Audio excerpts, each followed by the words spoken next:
اذكروني أذكركم واشكروا لي ولا تكفرون.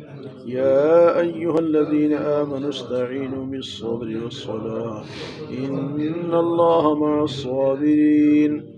ولا تقولوا لمن يقتل في سبيل الله أموات بل أحياء ولكن لا تشعرون.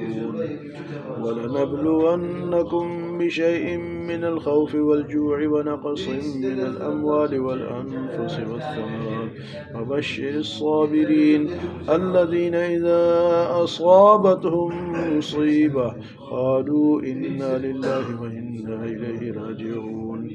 أولئك عليهم صلوات من ربهم ورحمة وأولئك هم المهتدون.